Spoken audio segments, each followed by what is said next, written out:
House resumes and debate continues. Madam Speaker, permit me to make a very brief contribution, but also very significant contribution to the budget debate for 2016-2017. And I see my colleagues smile when I said brief. Because I believe, Madam Speaker, that the Prime Minister has delivered a very masterful budget, Madam Speaker. And in delivering this budget, Madam Speaker, two words came to mind.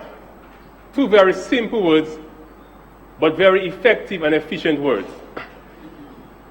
And one of these words, Madam Speaker, is impactful. Impactful. And I will expound on this a bit later in my presentation. And the other word that I would like to use, Madam Speaker, is social friendly. Social friendly. And I will also expound on that, Madam Speaker, as I continue my deliberations. And Madam Speaker, I will seek to bring across in very simple language so that the ordinary man on the street can understand what this budget statement has in store for him and how this budget statement, Madam Speaker, can impact significantly on the life of the ordinary citizen, Madam Speaker. Madam Speaker, it is no secret. We continue to be faced with global challenges the world over. It is no secret. And we all know the impact that these challenges, Madam Speaker, can have on small island developing states like Dominica. It is no secret. And we've just seen in the United Kingdom, with the referendum vote of Brexit, a significant drop, Madam Speaker, in the value of the British pound. With just a single referendum that the British people voted for. And this can have significant impact, Madam Speaker, when it trickles down to small island economies like ours. The United States, Madam Speaker, the US is currently in the midst of an election. And who knows what can happen come November? Whether Hillary Clinton wins or whether Donald Trump wins. Who knows what can happen, Madam Speaker? And the impact that these elections in the US can have on small economies like Dominica. We have to be mindful of these things, Madam Speaker. We have to be very mindful of these things. And I believe, Madam Speaker, that the budget statement presented by the Honorable Prime Minister captures all of these external shocks that can impact significantly on small island developing states, Madam Speaker. Clearly, Madam Speaker, this Labour Party administration is in tune with what is happening outside. We are in tune, Madam Speaker. That is why the Prime Minister, through the delivery of this budget statement, made it clear that we continue to practice prudent fiscal management of this country's economy, like we have been doing since this Labour Party administration took up office in 2000. And this is a hallmark of the Dominica Labour Party, ensuring that we continue to manage this country's economy with a prudent fiscal authority, Madam Speaker.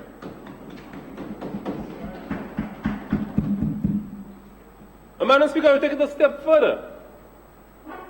What compounds and continues to compounds all of what I mentioned previously, the world continues to be hit by the act of terrorism. And we've seen countless examples of that on display. In Turkey, where they tried a coup to overthrow the government.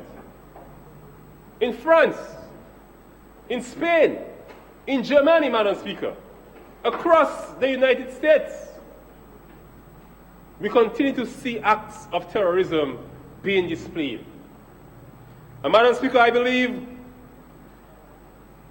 that as a government, we have a responsibility to ensure that in spite of all of these challenges that are surrounding us, we have to continue to remain steadfast, and we have to continue to represent diligently the people who elected us into office, Madam Speaker. We have to. We have a fundamental responsibility to the people of this country. And clearly, Madam Speaker, the opposition takes the whole issue of representation as a key thing. To explain, they think it's easy, it's an easy-going thing. When you look at them and you hear the utterances coming from the opposition, Madam Speaker, you have to sit back and wonder, are these guys really in tune, Senator Tong, with what is happening in this world today? It doesn't seem so, Madam Speaker. Madam Speaker, we also have the issues of climate change. Climate change. And this can have devastating impacts on, again, the economies of countries, Madam Speaker. And we had our own experience here in Dominica. Just last year, we saw the impact of Tropical Storm Erika. Lives were lost. Our GDP was significantly impacted as a developing country, Madam Speaker. And this goes to show, Madam Speaker, that when you think that you have made 10 steps ahead, one storm, one hurricane, one earthquake can send you back another 20 years, Madam Speaker. And you have to continue to build up where you've left off from. And I heard the Senator Thomas, in his presentation, Madam Speaker, made mention that this government is blaming everything on Erika. But that is not so. Because right after Erika, we were hard at work. Power reps were in the constituencies clearing roads, ensuring that the farmers could go back to their farms. Where were you, Mr. Thomas? You don't have to answer me. But where were you? This government, Madam Speaker, has never slept. We've never taken a break. We've continued to ensure, Madam Speaker, that we develop this country, and we do not use Erika as an excuse. And I'll give you a classic example, Madam Speaker. The Chinese government made a commitment to us, and we signed the letters just about 2 weeks ago for the West Coast Road rehabilitation after Erika. And there was a significant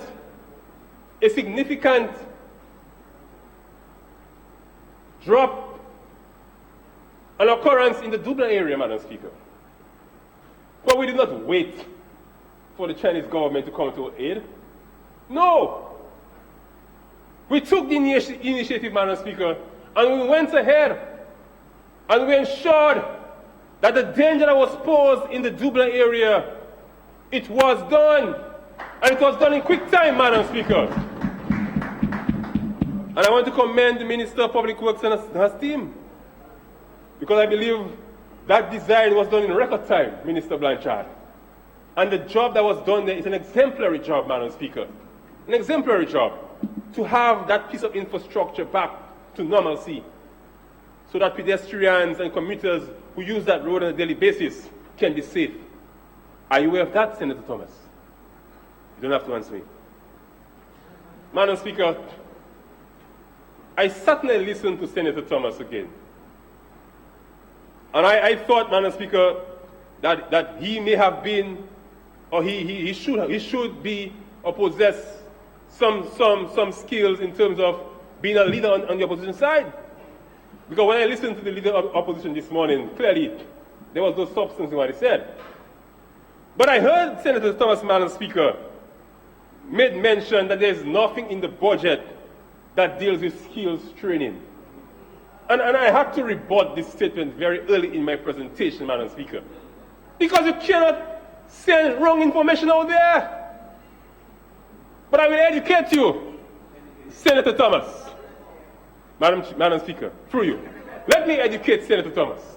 Let me give you a lesson, Senator Thomas, on what this government has done and is doing as it relates to skill training development. Madam Speaker, we have an apprenticeship program, and this program has been ongoing. In my constituency, I can speak of it, because young people have been trained in boat building in the community of Layu, Madam Speaker. We just completed in St. Joseph a program in computer maintenance, Madam Speaker. And I'm sure that when the Minister of Youth and Sports speaks, she will speak, Madam Speaker, of all of the programs under the Youth Skills Training Program that this government has supported and continues to support. And how can I forget, Madam Speaker, the Center of Excellence for ICT. This is in the heart as it relates to training of our young people, developing skills. And we have in this financial year, Senator Thomas, an allocation of $350,000 to run the center. We have it. The Minister of Commerce, my good friend from Pebush, Mrs. Paul, she will tell you that within the ministry we have the rural business enterprises, and there is a component of training for young people under this, Mr. Thomas. And in this financial year, Senator Thomas, and in this financial year, the amount of $100,000 is earmarked just for training. And I'm sure the minister will speak more about it when she gives her presentation, Madam Speaker. Madam Speaker, I said earlier that this budget is going to have a very serious impact. And I will tell you what I mean, Madam Speaker. And the theme of this year's budget clearly outlines building a more resilient Dominica. Building a more resilient Dominica. And this theme, Madam Speaker, it epitomizes the vision that the Labour Party government has to continue to build this country. Because we understand that in this decade, we cannot just build, but we have to build better. And we learned a very good lesson after the passage of Tropical Storm Erika. And that is why this theme captures this budget in no uncertain terms. And I believe, Madam Speaker, there are two key areas that are going to have significant impact. One has to do with infrastructural development and projects. Infrastructural development and projects, Madam Speaker. And this government has taken a deliberate decision to ensure that any project that is being undertaken post-Erika is done with great diligence to ensure that we have improved significantly on what we have done in the past. And that is the essence, Madam Speaker, of good governance. And we see right here in Roseau, and the member for Roseau Central is here, and he was strongly against it.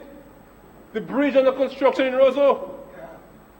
And this is an example right in your face, glaring in your face, Madam Speaker, of building back better.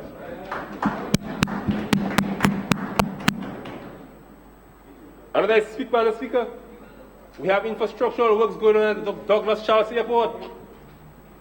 And we've already approved 28 contracts for works post-Erika, with an additional amount to come. And the Minister of Works will speak to that in her presentation, Madam Speaker.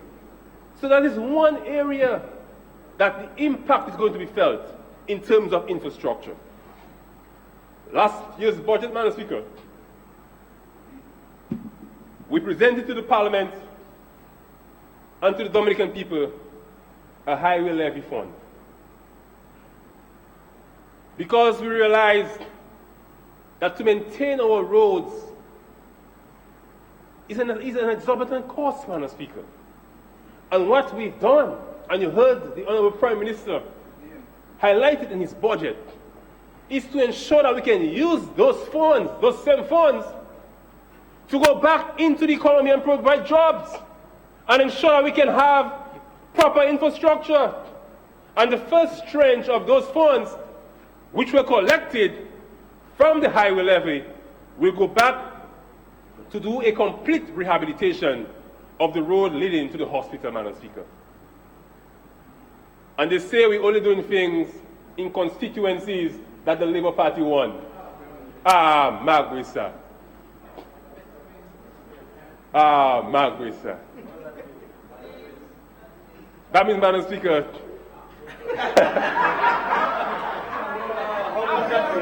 yes, thank you, man. After all, Madam Speaker, after all.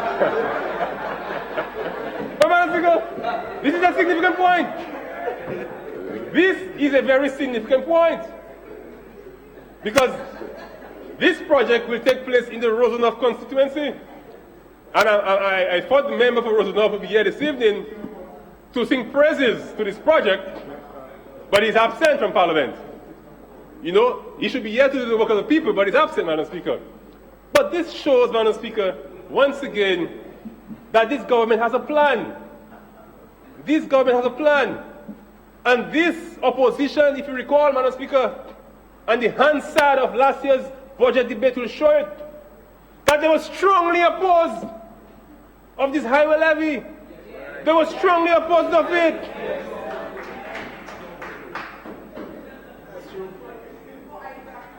But you see, Madam Speaker, the Prime Minister doesn't hold any grudges. Because the first constituency the Prime Minister chose to have those funds spent is in the Resumption constituency, a constituency of the opposition. What more do you guys want? What more do you all want? What more do you all want? What more? Madam Speaker? Guys, this is not parliamentary now. Gentlemen. Yes, I take it back. Gentlemen. Madam Speaker, impact. That's a key word I used at the beginning of my presentation. Impact. And the second area I want to use the word impact, Madam Speaker, is as it relates to the Citizenship by Investment program. And this was clearly outlined in the budget. And permit me, Madam Speaker, to briefly highlight from the PM's budget statement under the area, the caption, Citizenship by Investment program, 3 specific points. 1, and I will paraphrase, Madam Speaker. It is under this government that greater structure was given to the CBI program. That is 1. 2, it is under this government that we have expanded the Citizen by Investment program and employed a marketing strategy aimed at attracting the best and most credible applicants. 2. And finally, Madam Speaker, and this one is the bombshell. This is the highlight, Madam Speaker. It is under this government that we have increased our earnings to over $200 million in the last financial year under the CBI program. And this is what the opposition cannot take. But take that, Isaac, the member for Roseau Central. Yes, Madam Speaker. The member for Roseau Central, Madam Speaker. Madam Speaker, that is a headache for the opposition. That is why each member of the opposition, Madam Speaker, you hear who will give a contribution to this year's budget, they will strongly oppose the CBI program. And I'll tell you something, Madam Speaker. This is not a Ponzi scheme. I'm not sure if the member for Roseau Central knows anything about Ponzi schemes, Madam Speaker, or the senator from Grand Fond. He's not there tonight. I'm not sure if they know anything about Ponzi scheme. But this is not a Ponzi scheme. This is not a Ponzi scheme. This government is running a serious citizen by investment program. And this program, Madam Speaker, is being run by several other countries.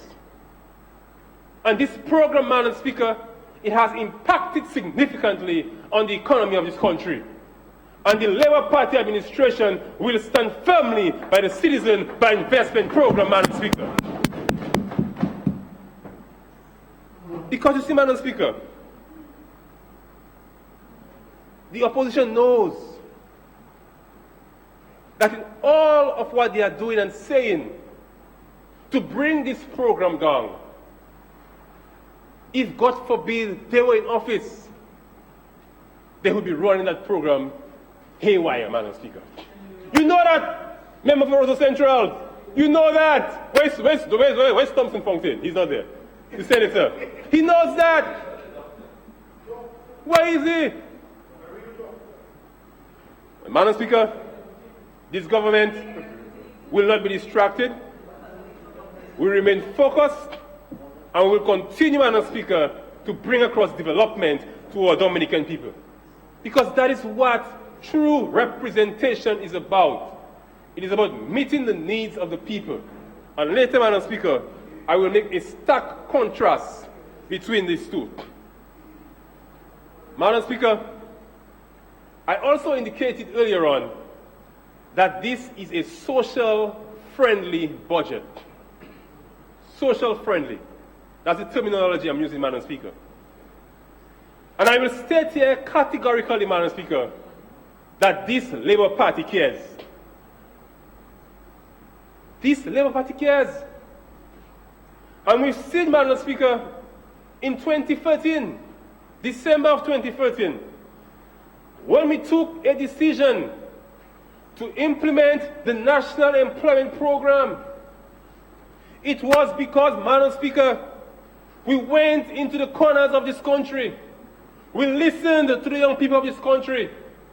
And the Prime Minister of Dominica, Madam Speaker, he took a deliberate decision to implement the National Employment Program, Madam Speaker, to ensure that we can create an avenue of job creation for young people, of training, of giving them the experience that they need. And then they can transition. And I will come to that because Senator Thomas was again misinformed on the NEP program. But Madam Speaker, through you, I will educate the Senator tonight on that program. Because you see, Madam Speaker,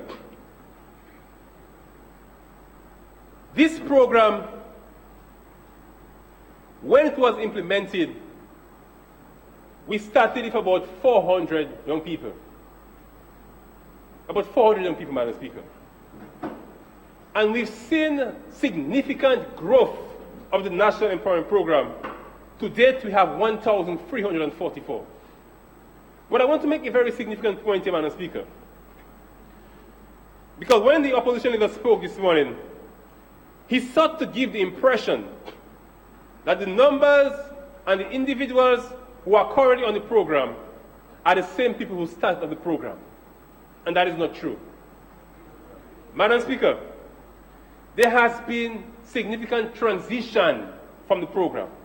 Young people have found permanent jobs coming from the NEP. And what that has done, it has made more room for others to come on board.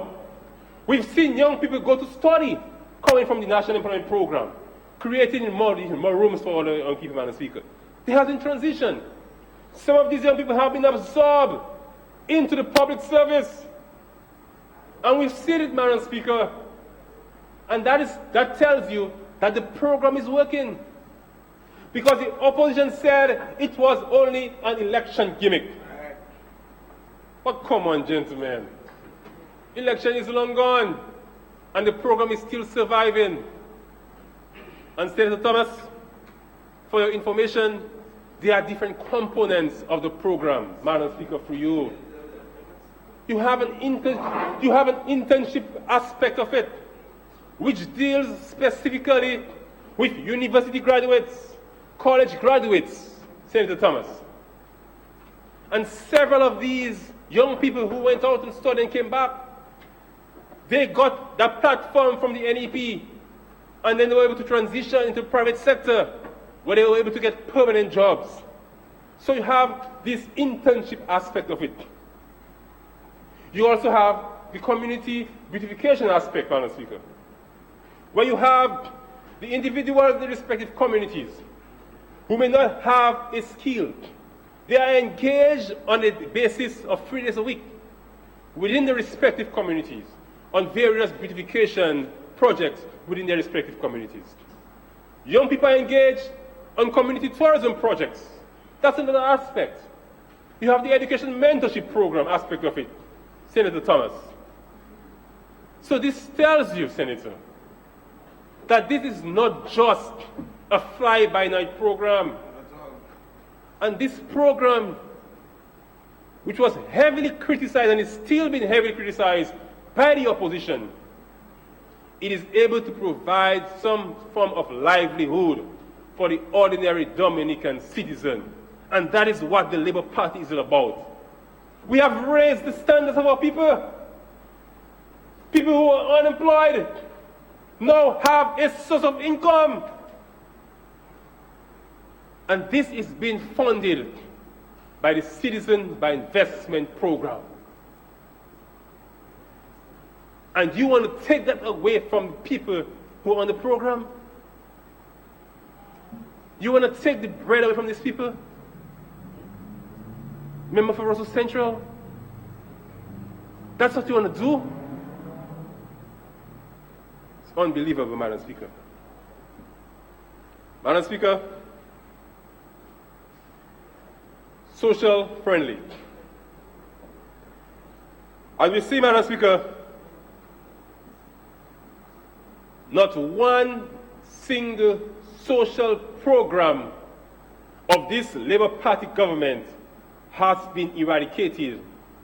Every single social program will continue. Every single social program.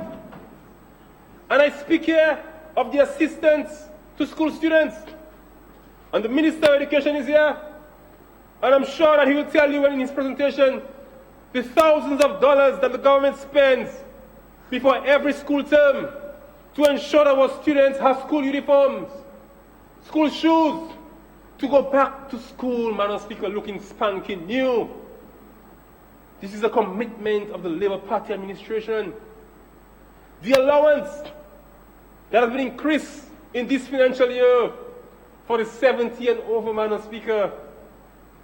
And I'll tell you something, Madam Speaker, because apparently the members of the opposition, they may not be in tune. But there's a place in Bells, Madam Speaker, called Stonehill. Stonehill, Madam Speaker. And there's this little cottage, this little house in Stonehill. And you know, Bells is heavily a farming community. And every time I go to Bells, Madam Speaker, I visit these people up in Stonehill. This elderly lady, she's probably about 84, 85 years old. And her husband, Madam Speaker. She has been a farmer all her life. She has no form of pension. No retirement benefits, Madam Speaker. But, Madam Speaker, she's receiving the allowance for 70 and over from the government of Dominica. And you can see the joy and the smile on this lady's face, knowing that at the end of the month, she has this allowance where she can get some medication, where she can pay a bill, Madam Speaker. And this is what we're talking about. This is what we're talking about, Madam Speaker. When I go down to Mero and I meet this fisherman who just turned 70, he can't no longer go to fish, Madam Speaker. That's right, no security. He doesn't have social security, Right. but he turned 70. He has no one to take care of him, Madam Speaker. Nobody to take care of him. But we've signed him up for the 70 and over allowance, Madam Speaker. So at the end of the month, Madam Speaker, he can receive an allowance that he can get his groceries from the shop in Miro. He can buy a little piece of back and egg. Madam Speaker, this is the impact that this allowance is having. And again, it was through the intuition of the Honorable Prime Minister, Dr. Roosevelt Skerrit, that we implemented this program, Madam Speaker. And I can tell you that across the country, the 70 and over people, they are shouting the praises of the Dominica Labour Party. Because we are caring government, Madam Speaker. We care about the people. When people have elected you to represent them, You have a responsibility to care for these people, Madam Speaker. And that is the impact that this allowance is having, Madam Speaker. Madam Speaker, leadership is everything. Leadership is everything. And when a party is in opposition, Senator Tong, they can say anything. They can say anything because they're in opposition. They have nobody to account to. They have no responsibilities, Madam Speaker. They're in opposition. And that is what the opposition is doing. They are saying anything. And when you will hear the member for Roseau Central speak, you will see what I'm talking about.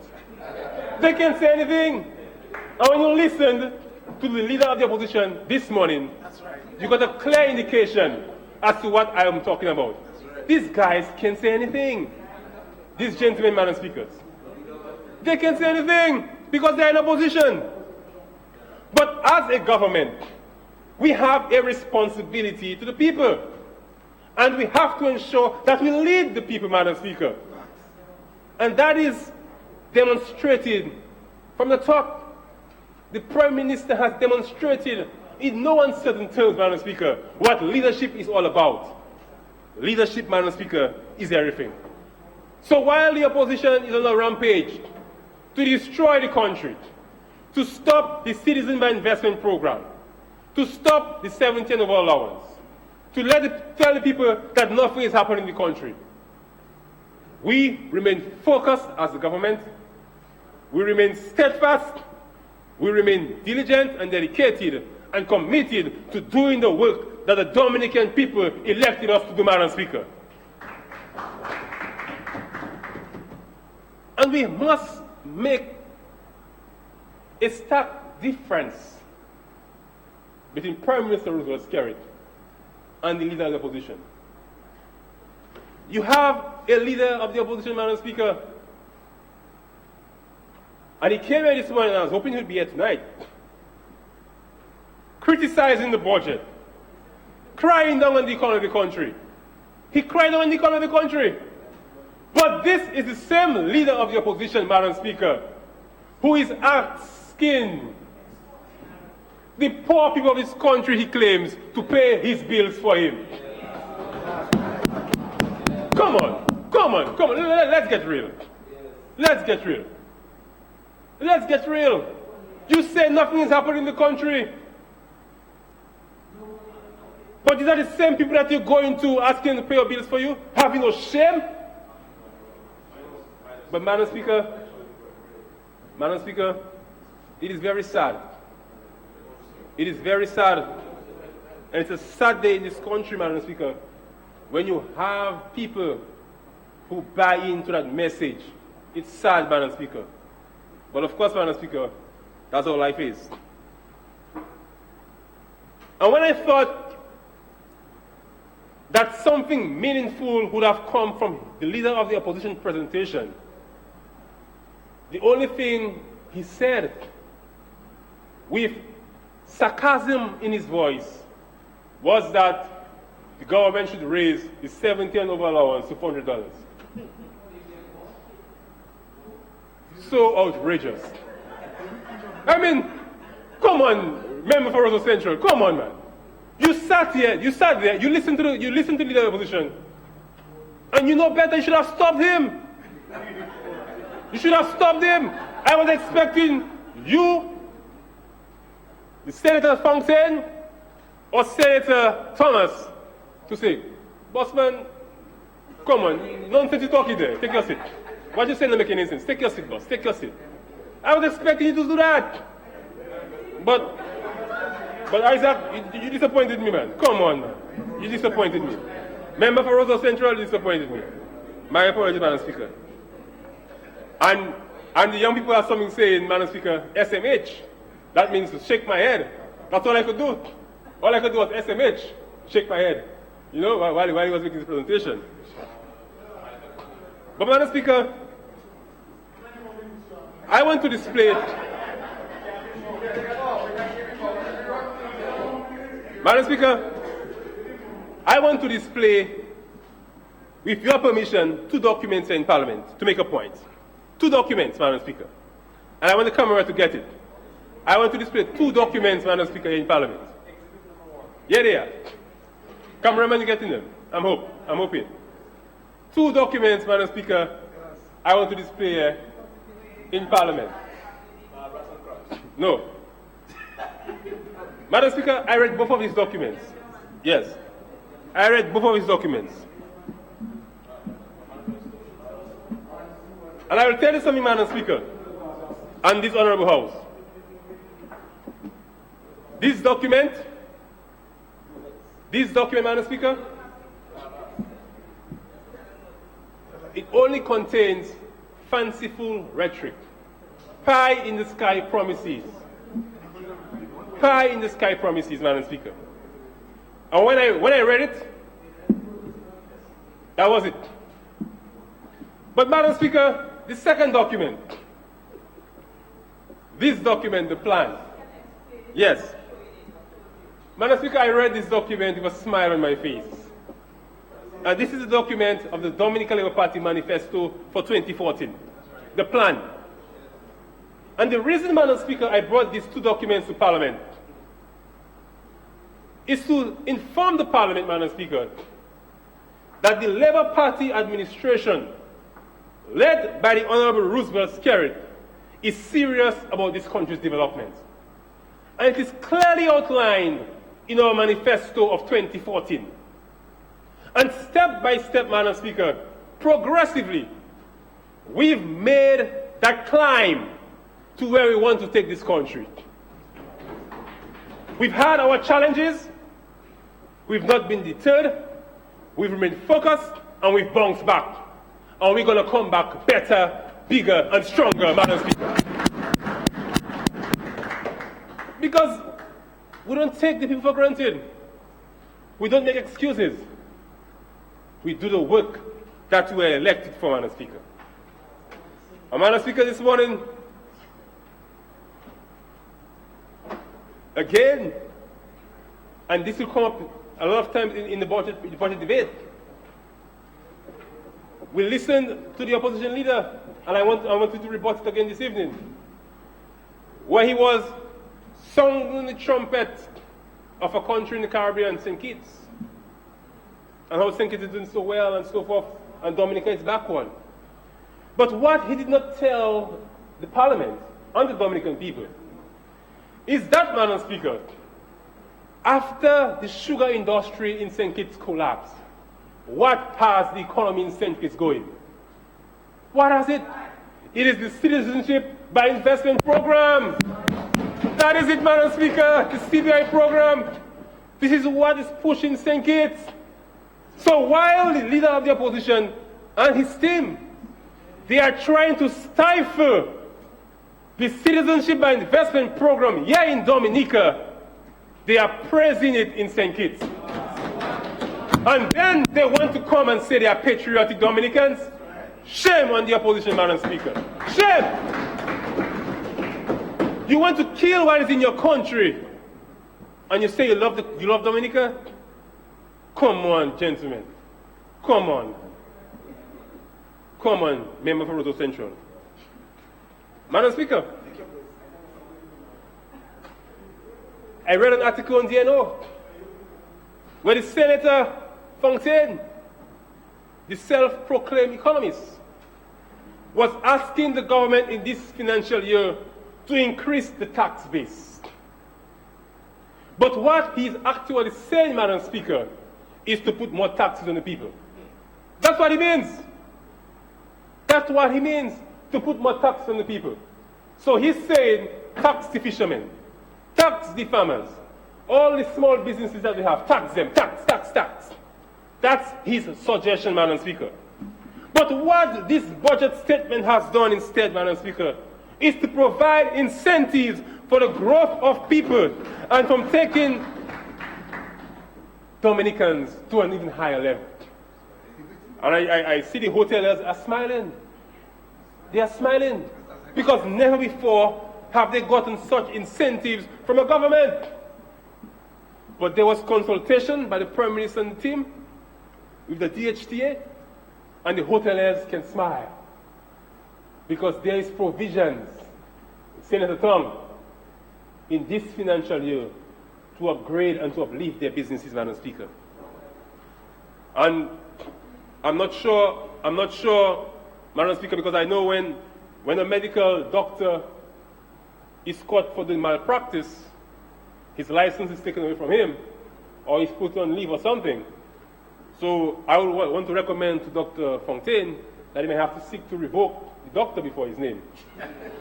Because apparently, Madam Speaker, he's not using it the way it has to be done. And Madam Speaker, I have to stress on the opposition. You know why? Because too many times these gentlemen, they are misinformed. And they go out there and they make outlandish statements and remarks. And I'll give you a classic example. 2 weeks ago, Madam Speaker, I was asked by the Honorable Nurse Charles, Minister for Youth, Sports and Culture, to represent her at the school's Youth Sports Awards. So I went.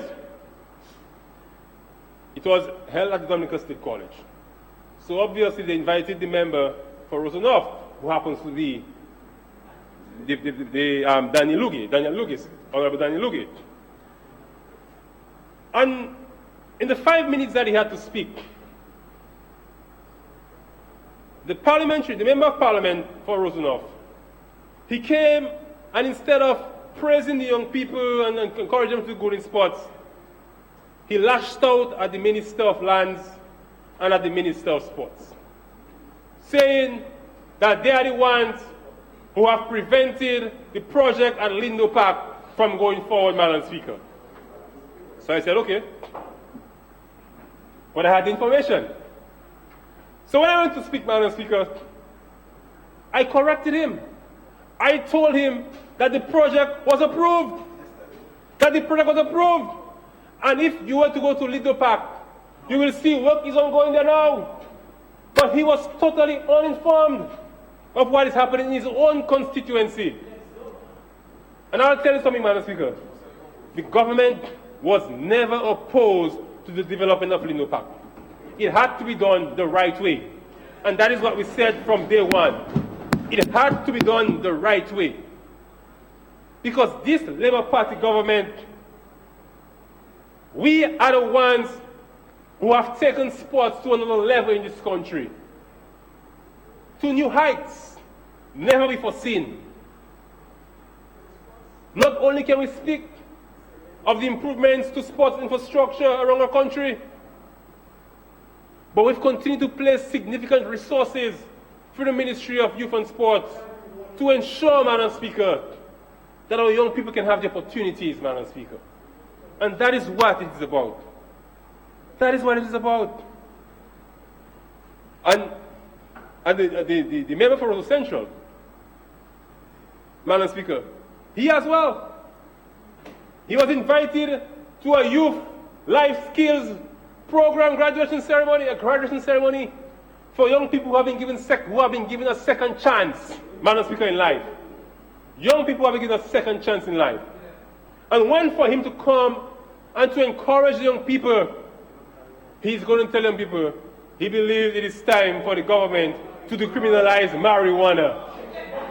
Come on! Come on, Isaac! Come on, Isaac! Come on, Isaac!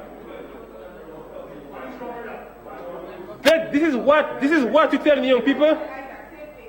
This is what you tell the young people? Madam Speaker, this is what the opposition is about. This is what the opposition is about, Madam Speaker.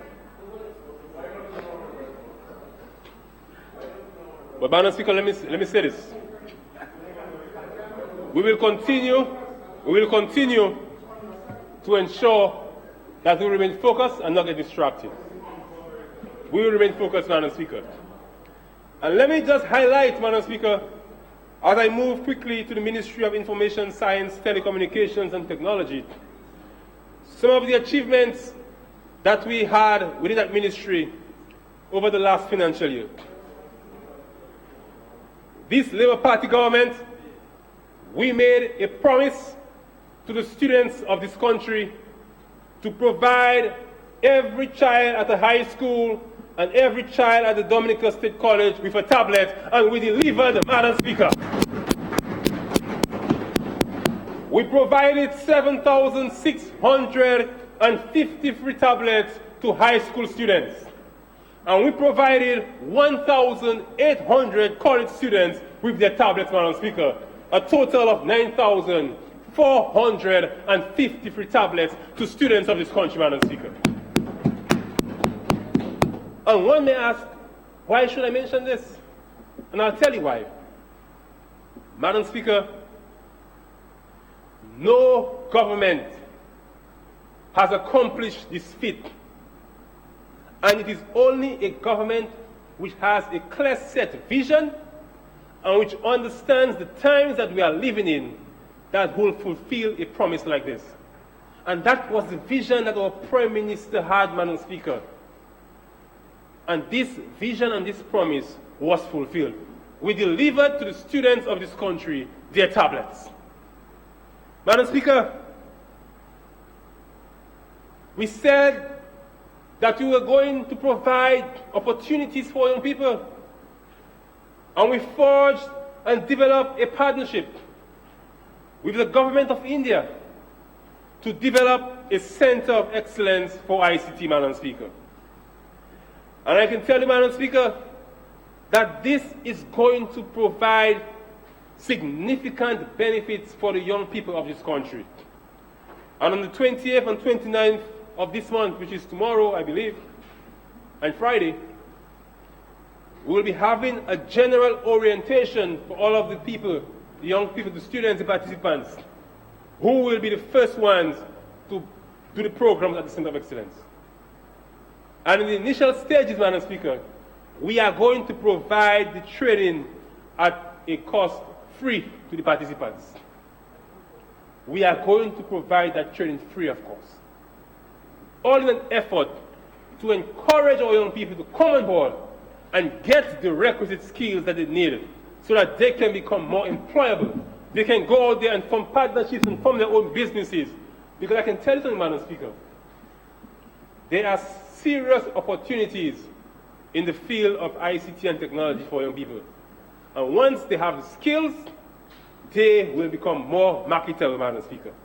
So that is another major achievement, Madam Speaker. Madam Speaker, we were able to put at the Botanical Gardens wireless broadband internet. We were able to provide equipment of computers and printers to the library in the Kalinago territory. And my friend here is here, he'll speak to that. At the BOSH Research Center, Madam Speaker, we were able to improve the BOSH Research Center.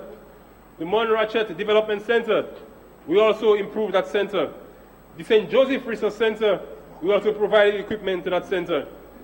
And very importantly, through the USF funds, we provided the Alpha Center with ICT equipment valued at a cost of $75,000.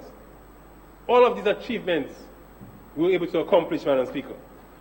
Through the ICT department, Madam Speaker, we were able to create the internal directory app for the government service. So once you download that app, free of course, you are able to access a directory of all government departments so you can get in touch with the different government departments, whether through their emails, their websites, and so forth, Madam Speaker. We also, Madam Speaker, implemented the drivers and automobile app, and it was given to the police so that they could access drivers and vehicles insurance license information to ensure that our people are in check, Madam Speaker. And from all reports, and the Minister of National Security is here, I'm sure he'll speak further to it, that this is working and it has really improved the work of the police, the traffic police, to ensure that they have a more readily available method of checking insurance for vehicles and drivers. Madam Speaker, in the new financial year, Madam Speaker, through the Universal Service Fund, we will be launching an enhanced emergency system 911.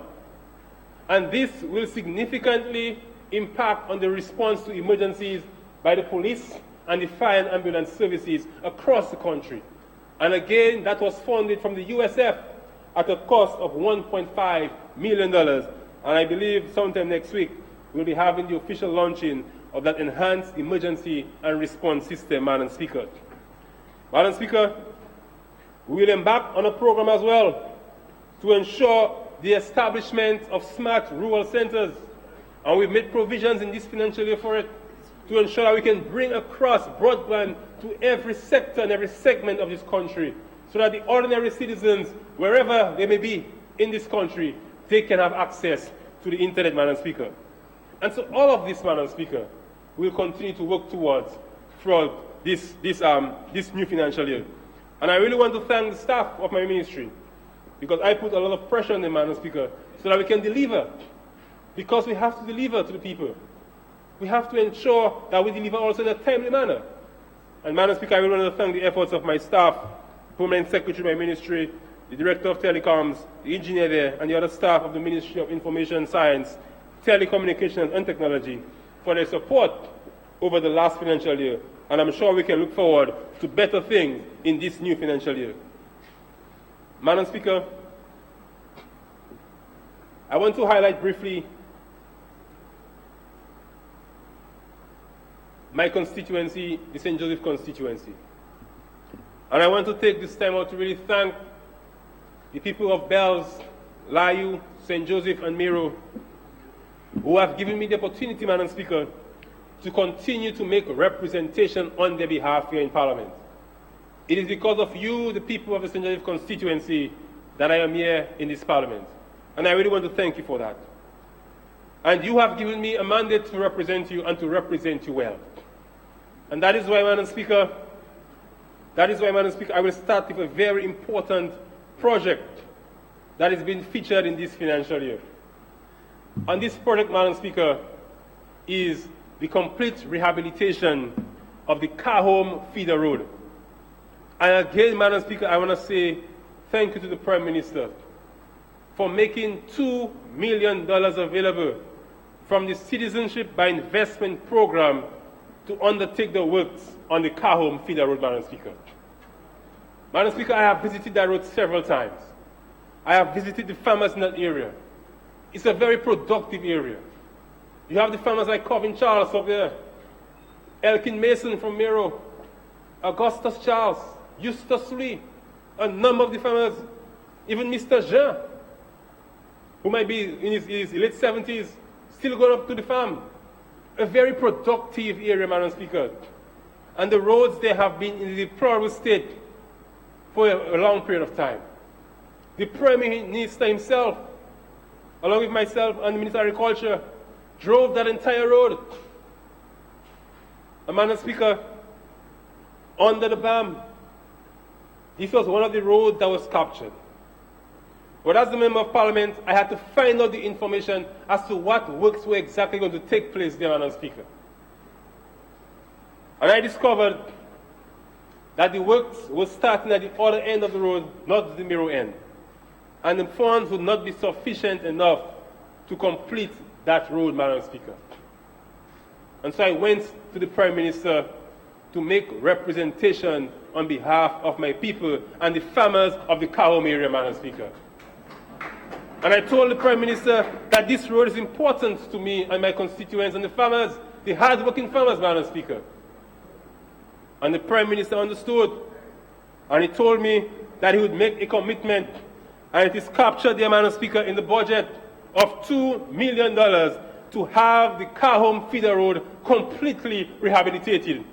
And I can tell you, Madam Speaker, the farmers of Miro, the farmers of Salisbury, because we have Salisbury farmers who pass that area as well, and the farmers of St. Joseph, they are very delighted that this road will be completely rehabilitated.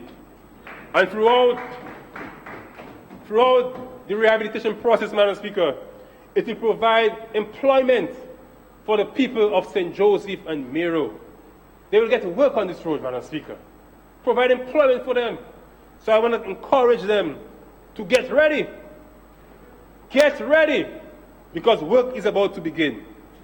Madam Speaker, as I speak, we have works ongoing on the Bells Farm Access Road in Bells at a cost of $259,000. Another important road. After Erica, the entire portion of the road collapsed. And we had to move in quick time to do a bypass for the farmers to get access back to the roads. And right now, the works are ongoing on that portion of the road to ensure that the road can be more durable. So the farmers of Bells, the hard-working farmers of Bells, they can have a proper road to their farms. And I can tell you, Madam Speaker, over 20 young men from the community are employed on that project, Madam Speaker. Local, in the economy. So the money is staying in Bells, Madam Speaker. And that shows you the commitment that I have made to the farmers of this constituency. And just last week, Thursday, I had the opportunity to visit the farmers in the Layu Valley area. And Madam Speaker, if you hear me speaking a lot about the farmers, it's because my constituency is a large farming area.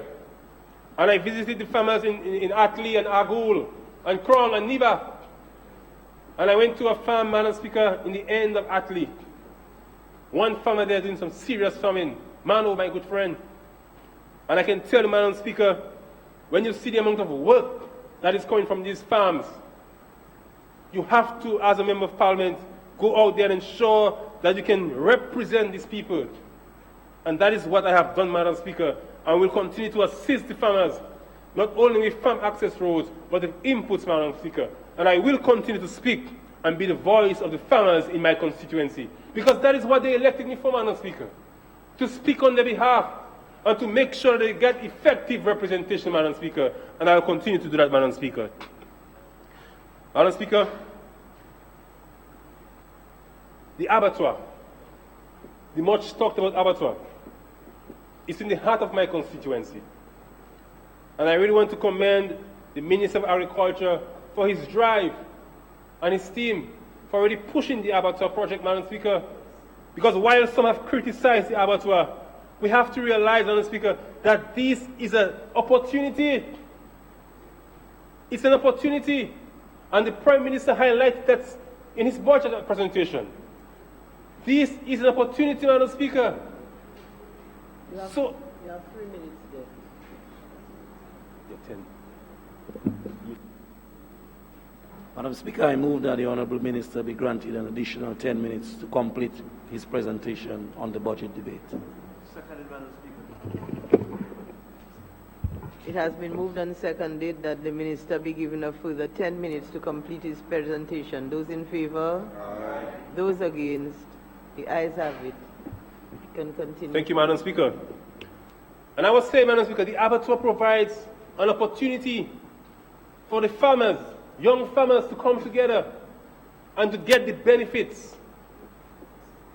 And we all know that the government doesn't want to be in the business of buying and selling, and that is why we've made the offer for the private sector to come on board. And I believe, Madam Speaker, that this abattoir will serve our country well. I believe so, Madam Speaker. I have hope in this abattoir, Madam Speaker. So no matter what the naysayers may say, I know that this abattoir will come on stream fully, and we will see the full implementation. And already, it has employed people, and will be employing more people at the abattoir, Madam Speaker. And there are a few people from St. Joseph who are employed at it, and I'm happy for them and the jobs that they've gotten at the abattoir. The National Employment Program, we now have a number of 83 young people from the constituency on the National Employment Program. And we'll continue, Madam Speaker, to ensure that we encourage our young people to get engaged within the communities and to be involved and to ensure that they can benefit from the programs that the government continues to offer. Madam Speaker, the housing and the washing program, this will continue for the constituency. It has begun and it will continue. And I can tell you that this program uplifts the whole ambience of communities. The eradication of pit latrines. We are in 2016. We have to ensure that we give our people proper homes, proper facilities for washrooms, and we'll continue to do that, Madam Speaker. Small business development and programs, this will continue as well in the constituency, because we've seen over 70 young people from across the constituency benefit, and more will benefit in the small businesses, whether it's the bakeries, whether it's the saloons, the barber shops, whether it's the young farmers. We've assisted countless young people for the constituency through small business initiatives, and that will continue, Madam Speaker.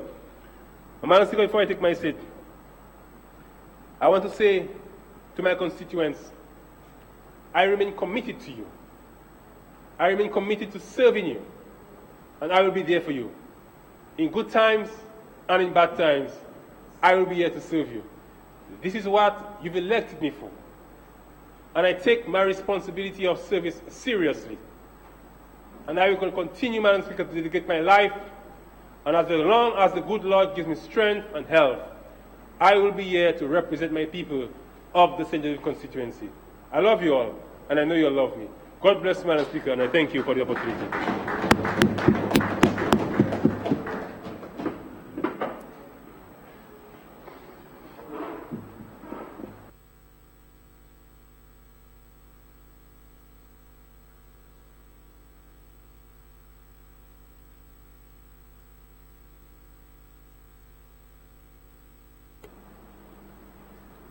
Madam Speaker, I rise to make my contribution on a draft estimate for 2016-2017. But Madam Speaker, before I go into further deliberation, in my delivery, I would like to just point out some errors, maybe deliberate errors, but I just wanted to point them out. First of all, the Honorable Minister of Trade indicate that members on the other side, on our side, hates the Prime Minister. Madam Speaker, that is not true. Madam Speaker, in fact, I can speak for myself. When the Honorable Prime Minister, entered into politics, I was happy for him. Because I said, a young man, let us see what is going to happen. Let things unfold. If anyone knows me, I have friends on the other side. For example, Honorable Dr. Kenneth Daru is a longtime friend. There is another member on the side there. I've taught at UWI. I've worked also with Honorable Colin McIntyre. Cordial relationship. So with me, I'm telling you, that this politics of division, that, for example, the Honorable Minister of Trade want to perpetuate in Dominica, it needs to stop, Madam Speaker.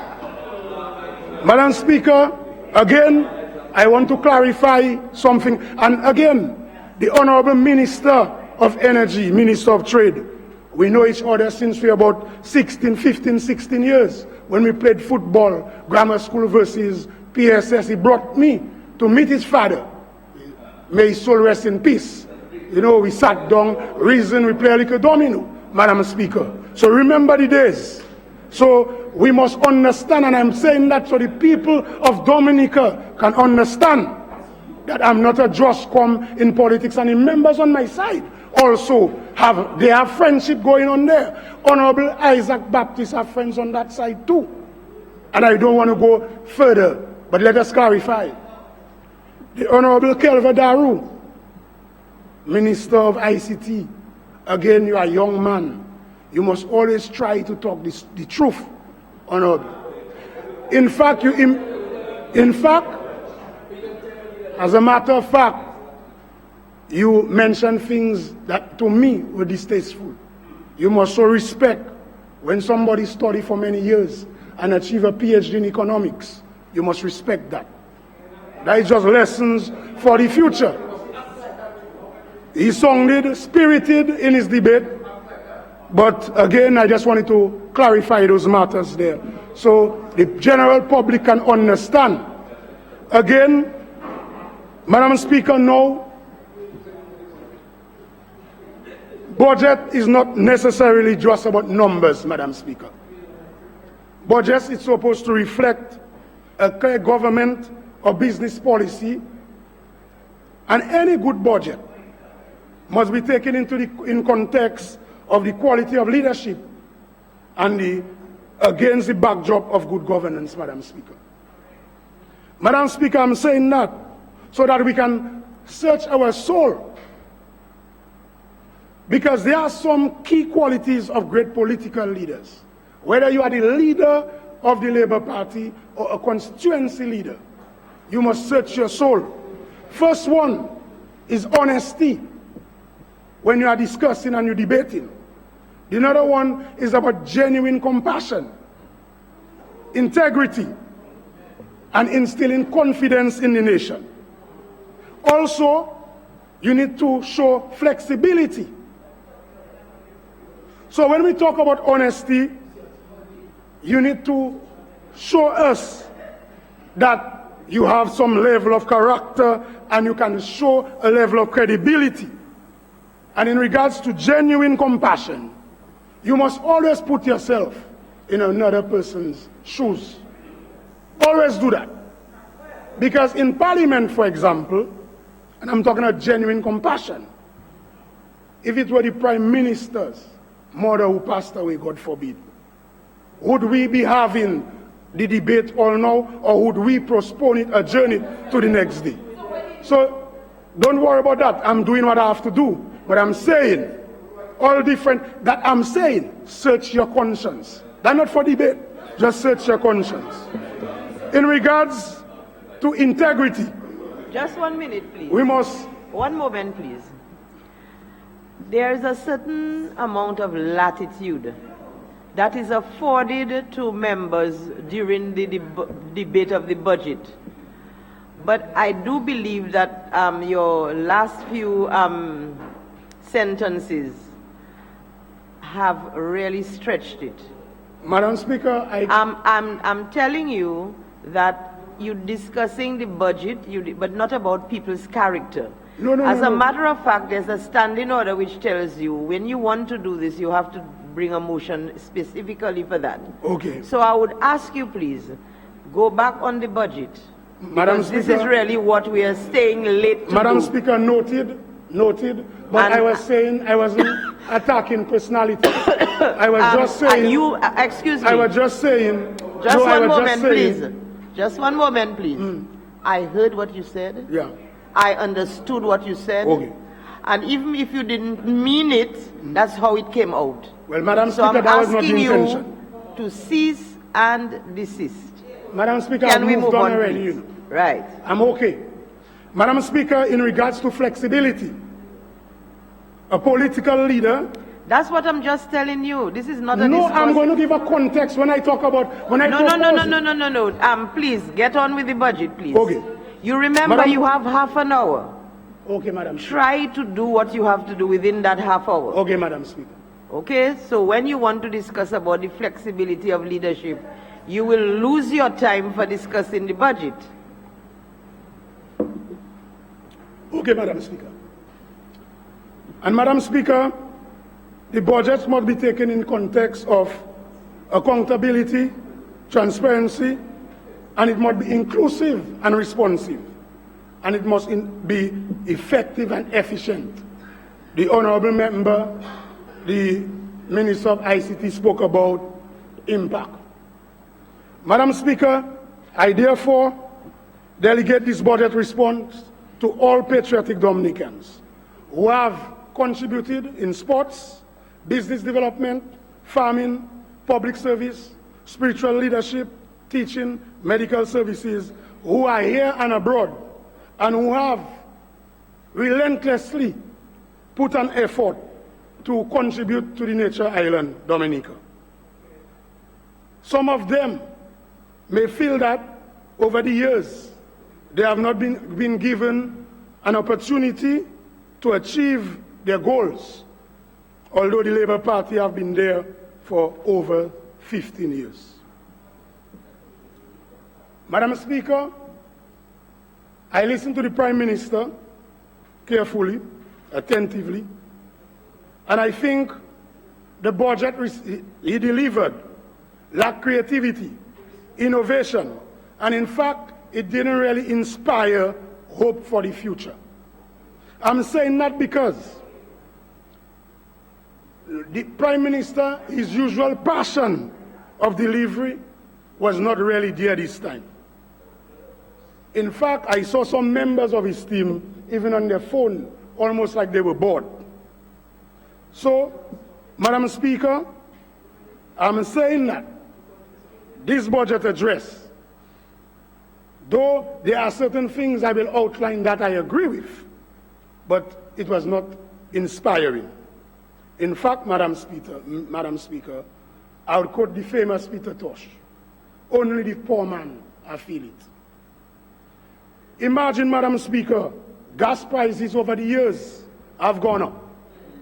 Rent have gone up. Bus fares have gone up. Light bills have gone up. Car parts gone up. And food prices have gone up. Consumer tax have gone up. But, Madam Speaker, also inflation having an impact, bundling all that together. But I know for sure the ministers' salaries have significantly gone up. Over the years.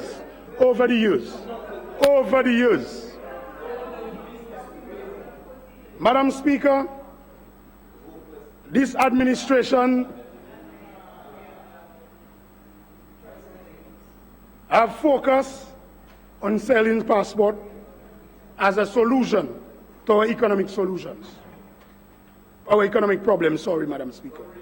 Against the backdrop of appointing 18 ministers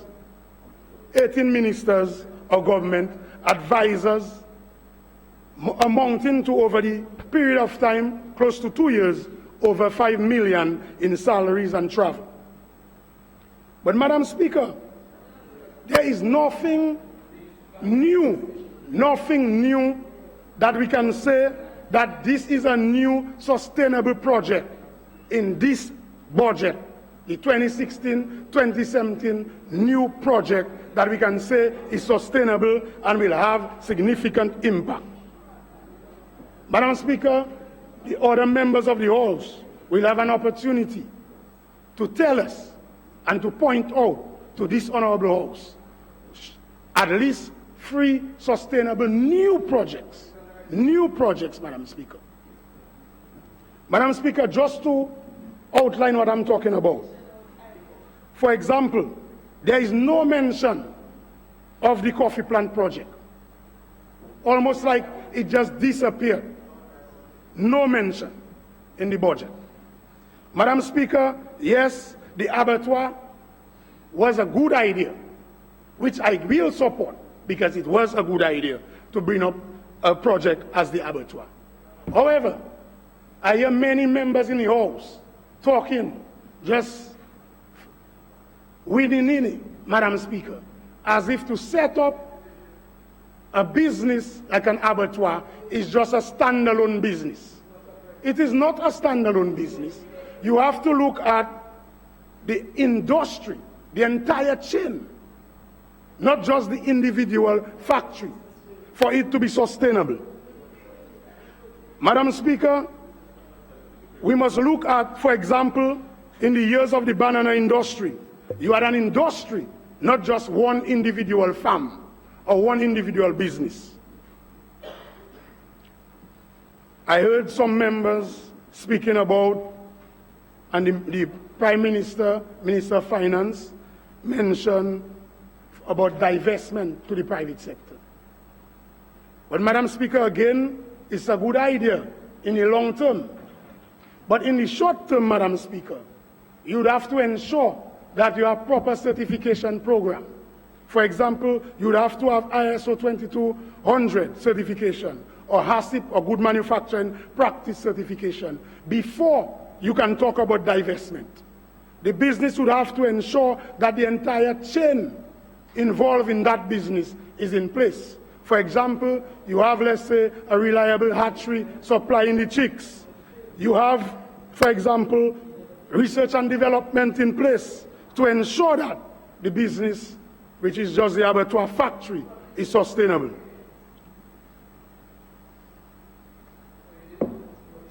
Madam Speaker, we need to also take the budget address by the Prime Minister in the context of the agricultural production and export decline which has occurred, not only due to Tropical Storm Erika, because we are already on a trajectory of decline already in many of the subsectors in agriculture. Yes, I agree that there was some investment, for example, in citrus plant material, seedlings. I agree that there were some efforts in banana industry where planting materials were actually supplied. But, Madam Speaker, we would agree that the trade deficit is still worsening and worsening because of the lack of production in the agricultural sector. And also, manufacturing and agro-processing have contracted, according to the Prime Minister. Yes, we understand that part of it is due to a tropical storm Erika. But again, Madam Speaker, the trajectory was already declining. Madam Speaker, again, the park houses were brought up again. That's why I said, and we have to be fair and honest, it is a project that has been there for many years. It's not nothing new, it's not an attack, it is talking the truth. And I am saying, yes, for over close to 6 to 7 years, we have been working on the park houses. And we don't have all the systems in place yet. In fact, for some of the park houses where we have to be processing plantains and bananas, we don't even have the production in plantains. So yes, the park house is there, but we are lacking certain systems. So I'm not saying that the park house was a bad idea. It was a good idea. But I'm saying there is a lack of effective implementation in the system, Madam Speaker. So no use or no need for the members on the other side to be attacking. I'm just talking the reality. So when I say that our trade deficit is still surpassing $500 million still and worsening, these are facts. Don't attack the messenger. Let us sit down and see how we can work together. You understand? This personal attack is not going to improve the economic situation or put food on table. Madam Speaker, for many years, again, we spoke about the shipping vessels. At one point in time in the budget, we had $1 million allocated for upgrade of shipping vessels. Now we move it back down to $500,000. Again, nothing new. That was there before. So that is why I said nothing new. But members don't want to listen. They want to attack. Madam Speaker, again, in terms of the music industry, a fund which was a good move again, good idea, brought in $500,000 for the people involved in the music industry. But what has happened? The drawdown, according to members of the on the radio program I listened to recently, they only have drawn down $50,000, 10%. No, I'm not blaming anyone. I'm saying what the facts are. So I'm saying that this is the reality we are facing. And then we'll talk about recommendations moving forward. But these are the facts. Madam Speaker, we understand that the NEP, again, was a good idea. In fact, I would call it the national, not employment. Huh? You remember what to say? I would call it the national internship program. The reality. So, let me explain. In an internship program, the members, and even in the budget address of the Prime Minister, he agreed that generally subsectors, key subsectors, have declined by 10%. But in the decline by 10% in manufacturing, in agriculture, and some of the other sectors, we are still coming back and boast and say we create jobs in a declining or in sectors that are contracting. It doesn't make sense. So the honest way you can explain it properly is the fact that the national, I call it not employment program, but the internship program is buffering. While the private sector cannot absorb the employees yet, the government program is holding strain. That is what the reality is. I'm just telling you what the reality is. So don't say you have created sustainable jobs. say that you have increased the government wage bill by holding strain until and hoping that the productive sectors can come and absorb the employees. And what you are actually saying there, the 1,344 people are still in transit looking for opportunities. That is what we are saying. That is what the reality is. You cannot say you're creating sustainable jobs in a declining or contracting economy. When you say you contract, you can be creating jobs. And you contracted in several different sectors. So, Madam Speaker, unless you can expand the private sector, you cannot create sustainable jobs. You need to expand the private sector, or private sector have to have growth for it to create sustainable jobs. You understand?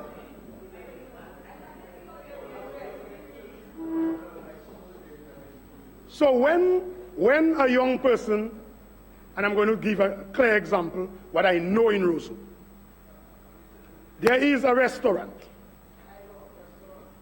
The restaurant has 5 employees, supervisor and staff. The National Employment Program pays for the staff that were existing and add 1. If you count them and stop your numbers, you will give a wrong impression because they were already existing.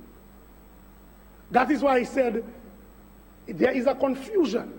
Because 1, you have an internship program, and the program is also used to pay for salaries of existing staff. That is a fact. That is a fact. No. They cannot be sent home if they are already existing staff in a company and the company need, let's say, 5 staff members. So that is why, so now we are agreeing that, in effect, the government is subsidizing some business wages. That's what is happening. In effect, by the fact that you're saying that the government is giving the existing staff salaries paid. That's what the Honorable Minister of Health said. So I'm just explaining clearly that the United Workers' Party and me, the MP for Roseau, we are not against the National Employment Program. We are just saying that there are certain mechanisms that need to be put in place for it to be effective. And we are saying, by calling it a National Employment Program, if you want, you can call it that. But in reality, it's really an internship program. That's all.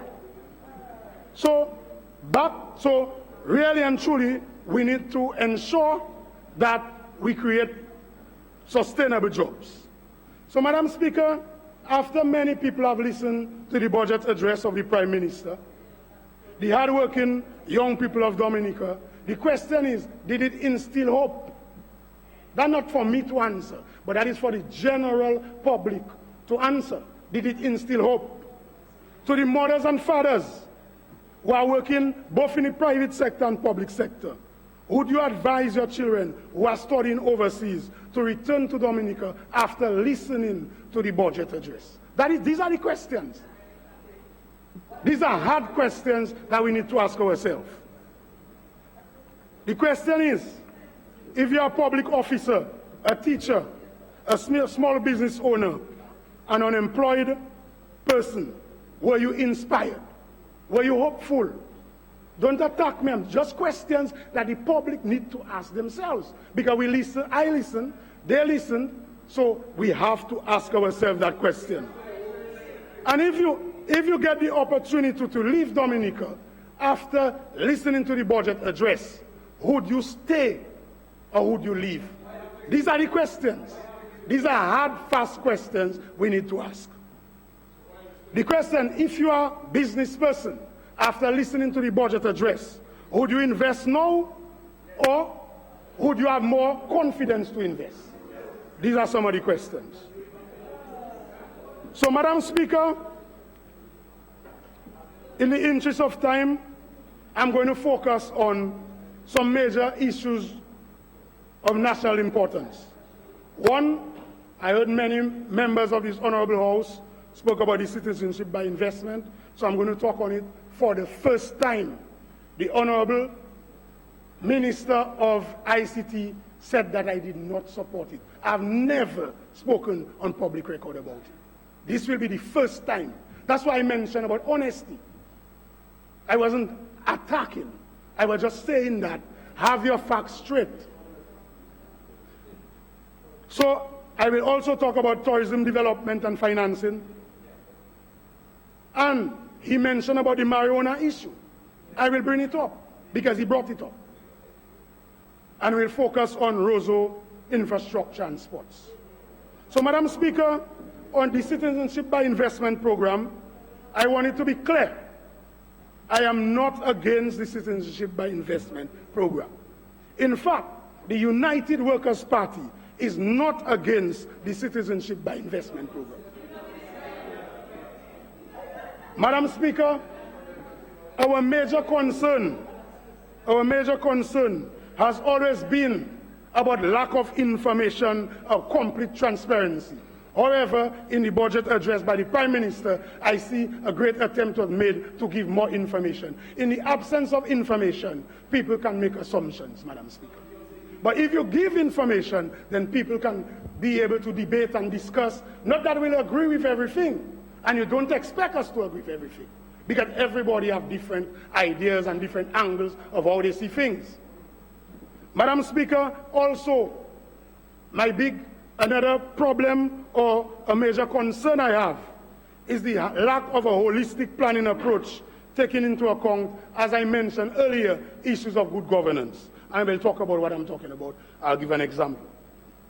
I think that by now, Madam Speaker, we should have had a national development plan which have, let's say, identify 10 major projects, 15, 20, whether in a category, but priority projects as a country, not just a little cabinet, as a country where you have full support across the board, by every Dominican being aware, based on a national development plan, what are the priorities.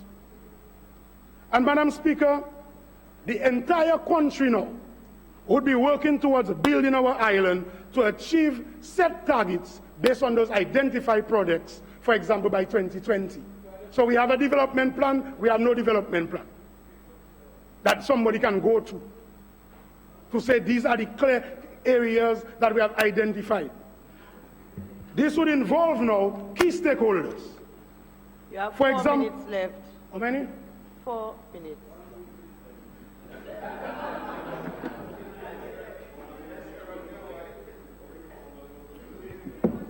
Madam Speaker, I move that the member be given an additional 5 minutes to... Yes, Madam Speaker. So, Madam Speaker... Do you want the time? Yeah. Would you like the time? Yes, thank you, Madam Speaker. Okay. Can we have a seconder? Okay. It has been moved and seconded that the member be given a further 5 minutes to complete his presentation. So, Madam Those Speaker... in favor? Aye. Those against? The ayes have it. Please continue. Yes. So, Madam Speaker, in that context now, we'd have a mix. We'd agree that we have a mixed economy where we would maybe say tourism would be 30%, agriculture 20%, manufacturing 10%, etc. That we have agreed on. I'm not saying that would be the exact mix, but I'm saying we would have agreed on a particular mix by a particular year. That's what we're aiming at. And, Madam Speaker, on that basis now, we would say that in order to achieve that goal, we need, example, if it's $2 billion to do that, if it's $2 billion to achieve that goal, and together we'll plan, and we would say now, how many passports do we need to sell to achieve that? Bearing in mind, how many economic citizenship? Yes, Madam Speaker. And based on that, we'd agree as a country, bearing in mind that our population is small, we know exactly what the number of citizens that will be derived from that approach, and then everybody would be more comfortable, Madam Speaker. So, Madam Speaker, I'm saying now that we have no problem with the concept of the Citizenship by Investment program. Madam Speaker, in regards to tourism development, we welcome opportunities for hotels, whether Secret Bay, whether Galway, whether foreign type investment, we welcome that. However, Madam Speaker, what we would like is a holistic approach to the development of the sector, where we look at marketing, we look at product development, and in the case where the money was placed or is allocated for aid bank, we welcome that, but we are suggesting that the bank should look at proper structuring of financing for the hotel owners and the small businesses. They can look at equity financing, mezzanine, which would look at their particular debt situation and to ensure that the debt to equity situation is okay so that the companies can be able to perform. Madam Speaker,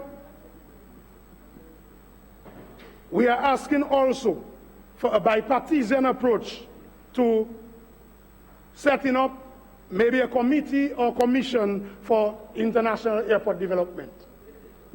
Madam Speaker, before I end, I wanted to just touch on the marijuana issue, Madam Speaker. Madam Speaker, it is time for us to face this matter full. Madam Speaker, it is both an ethical and a fiscal issue. The potential for research and economic opportunities is available. So we must consider at this point in time, bearing in mind that the Prime Minister has already traveled to CARICOM, held meeting, discussion, I think it is time for us to bring the matter to Parliament or with a subcommittee to discuss the matter of decriminalization. Madam Speaker, just for information, there are several countries who have already legalized the possession. For example, Canada in 2001, Colombia in 2012, Czech Republic in 2013, Netherlands and Uruguay in 2013, Romania in 2013, France 2013. In the US, in regards to possession, it is legal in 5 states and on a tribal reservation. It is also decriminalized in 16 states and for medical use in 15 states and illegal just in 2 states. So, Madam Speaker, we must consider that. And let me wind up, Madam Speaker. Madam Speaker, in regards to Roseau, again, the Minister of ICT again said that I did not support the bridge project. Again, let me clarify. I have said any economic development coming to Roseau, we welcome it. As the MP, we welcome it. I welcome it. But what I'm saying, if there are citizens that are concerned about a process, the tendering process, then as a responsible MP, I must also... I have to hold you here because that is also before the court. Okay, all right. Madam Speaker. But I'm saying this is one of my issues. The other issue I had in regards to the bridge, it is not that we don't need a bridge, but it is about the priorities of Roseau. So, Madam Speaker, I ask the Minister of Finance to remember that we are still awaiting the Roseau reinstatement project and Riverside Promenade. We are also asking that the Ministry of Health and Environment look at, and together with the other ministries in collaboration with each other, look at a proper mechanism for the cleanup of the city, since the city is the gateway to tourism in Dominica. Madam Speaker, as another priority for Roseau, we are asking that the Paradise Valley River Wall is a priority to protect all the infrastructure, the housing. These are areas that are vulnerable. So we are asking for that support. And Madam Speaker, I'm also pointing out the fact that it would have been a great idea and a good approach if we would have considered doing a parking lot in Roseau with solar panels on the roof feeding into Dominica, where we could save costs and at the same time solve the parking issues in Roseau. So these are some of the major issues that we saw as priorities for Roseau. And Madam Speaker, in ending, I'm saying we still await and we think there is an opportunity for a business incubator in Roseau because we are aware that All Saints University may have to leave the current facilities where they are. And Madam Speaker, I would like to, on behalf of the people of Roseau, say that we have to always do what we have to do, what is right, we have to say when it is right. Where we think that we need to support, we have support, I have supported. And today, in summary, I just want to say that I support, as the MP for Roseau, the Citizenship by Investment program, but concerned about issues of transparency and about proper planning. Also, we support the abattoir idea, but again, we are concerned about issues of certification and about the other issues that ensure that the entire cluster or the value chain is competitive. And there are many other things that we are saying that we support, but because we support, you cannot say that we cannot have concern. Thank you, Madam Speaker, and thank you too for the other side for giving me the extra 5 minutes. Thank you.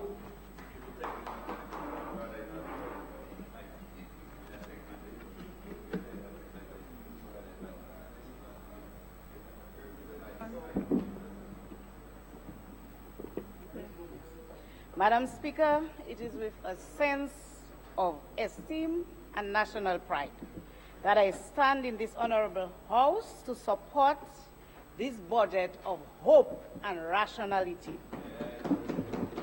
Once again, the Honorable Roosevelt Skerry, Dr. Roosevelt Skerry, the Prime Minister of Dominica, has proven himself as a transformational and visionary leader. Madam Speaker, this is a budget that is very timely at this juncture, faced with our own realities consisting of vulnerabilities and post-tropical storm Erika challenges, the resetting of new priorities as we move to building a better and more resilient Dominica.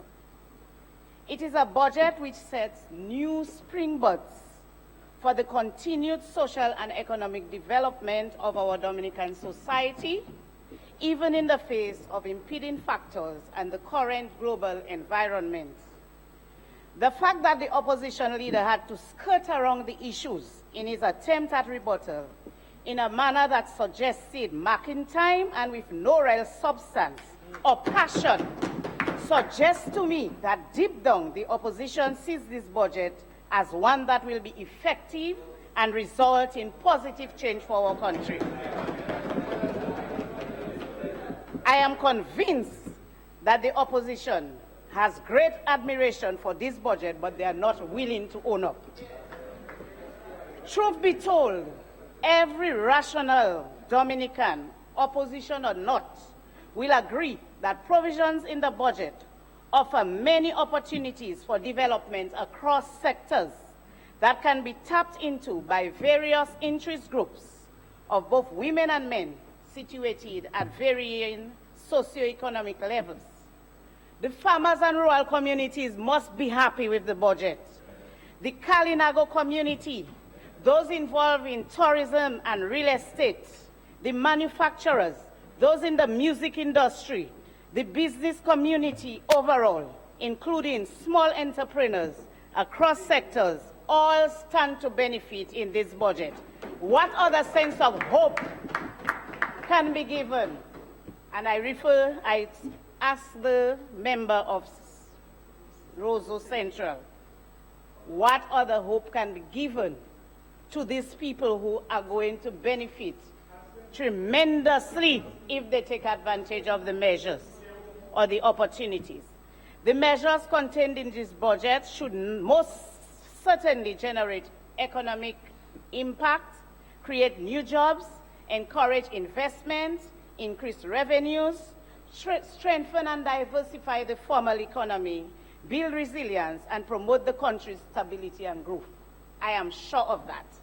Madam Speaker, I was really amazed this morning when I listened to the local news to hear a member of the opposition say that this budget does not create or does not respond to the issue of employment.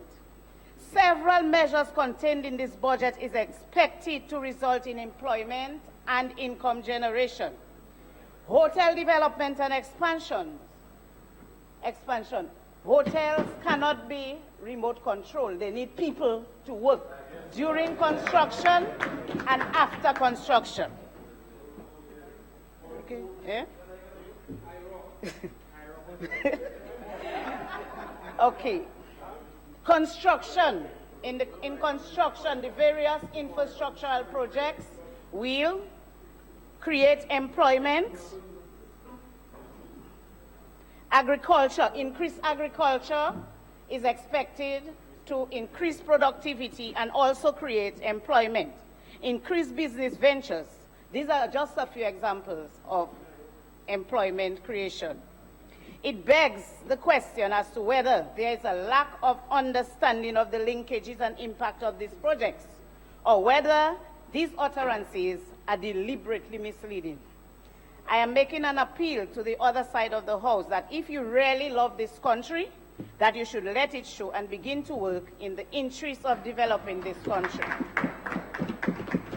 Madam Speaker, I, like every other conscious Dominican, support this budget because it not only caters for further stimulation of growth in the major productive sectors, especially agriculture and tourism, but redistributes the country's resources to improve access to health care and health services, to cushion the more vulnerable among us, and it builds on existing safety nets, in particular the sustained social programs introduced by this very Dominica Labour Party administration. Madam Speaker, added to that, any budget in today's global environment that gives consideration and plans for mitigating against the negative impacts, environmental impacts, including climate change effects, or seeks to build resilience within the public and private spheres, speaks to sustainable development. And several times today, I heard of sustainable development. I do not think sustainable development says no use of natural resources for human development. It says wise use of natural resources for human development. Madam Speaker, therefore, the importance... Mr. Speaker, sorry. The importance of a disaster fund, improved and more resilient infrastructure, strategies for improving the capacity of families and communities to deal with emergency and vulnerable situations, as provided for in this budget, cannot be overemphasized. In addition, as an avid advocate for equity in society and gender parity, I am happy to support the 2016-17 budget presented by the Honorable Prime Minister, one which responds to some of the special needs of our 37% single women-headed households and low-income families, the welfare needs of our most senior people, reducing the burden of care on the underprivileged, providing opportunities for gainful employment, providing more accessible productive resources, affordable credit at the financial institution, the aid bank, with friendly terms and conditions that the disadvantaged sectors can access. So we're not only making it available, but we are ensuring that the farmers and those who are disadvantaged in tourism, in the hotel industry, can access it by ensuring the interest rates are the lowest that you can go, and the grace period of 6 months and 1 year can cushion them, can allow them to take this risk. Mr. Speaker, can you imagine our society, what it would be like if the state would not ensure that it uplifts citizens from positions of poverty, or would not care for the less fortunate and those who fall through the cracks? I believe every one of us would feel the brunt. On a positive note, and from a gender and social perspective, I would also like to broaden this point. If issues that confront women-headed households, and 37%, that's more than a third of households in Dominica, if the issues that confront them and the less fortunate groups are addressed, if their welfare and practical needs are met, if these households are empowered, if we ensure that those within the low-income families can survive, and through our various programs, we transition them from their current situations of disadvantage, then more likely we will have a greater percentage of the population contributing as contributing citizens of society. Madam Speaker, this is what, through its policies and programs, and specifically this budget, that this government is trying to achieve a progressive, just, secure, and secure Dominica. I see the opposition leader this morning trying to score a point when he suggested $400 monthly to senior citizens, to the 70 plus, instead of our proposed $300 monthly. But let me remind that consistent with the legacy of this people-centered government, this social intervention, like all the other social programs, was an initiative of the visionary Prime Minister and the caring Dominica Labour Party government. And further, it was our decision to provide an increase. So please, pass the message. Tell him, no camouflage, no pretending. Now, very importantly, as Minister of Commerce, Enterprise and Small Business Development, with commerce, industry, private sector, and enterprise development falling within my portfolio, I am most heartened to give my fullest support to what I consider to be a private sector development budget. Again, I was dumbfounded to hear from the opposition leader that the budget had little in it for private sector development. I will re-emphasize that almost every measure in this budget, more so the productive section, will have either a direct or indirect impact on the private sector, unless one is unable to understand the linkages and the cross-sectoral nature of enterprise. So if you do not have that understanding, then you won't understand. So let me go through a series of provisions in this budget and make the link for you. Madam Speaker, this government is attacking private sector development and investment towards growth from all fronts, through human resource development, through energy efficiency, improving the ease of doing business, and creating an enabling investment climate. In this budget, there are incentive packages in this budget. Last year budget we contained incentive packages. This year also contains incentive packages, particularly to the tourism industry. That allows for private sector expansion and development. The ongoing program of support, financial, technical, material support to MSMEs in Dominica, an allocation of $3.3 million to the Ministry of Commerce. The Center of Excellence, just established Center of Excellence, can facilitate science, technology, and innovation, which are critical to the development of enterprise. And the ministry intends to work very closely with the Ministry of Telecommunication, Science, Telecommunication, and Information Technology to ensure that we bridge that gap, to ensure that our young people, through their innovation, they can get into new ideas, develop new ideas into businesses. There's continued effort as well towards more efficient ease of doing business, and that is evident by Dominica's improved performance on the Caribbean growth indicators, and that is in the economic review. There is ICT infrastructure, and Honorable Kelva, the member of St. Joseph, pointed out the work that is being done in terms of ICT infrastructure around the country. There's public and private sector partnerships.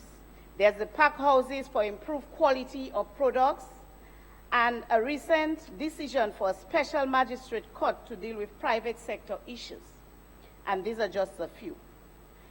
There's also the geothermal development project, and you said there's nothing new. That's a new project upcoming for a small domestic plant and towards more efficient energy that can benefit, or that will definitely benefit, commerce, industry, businesses in Dominica.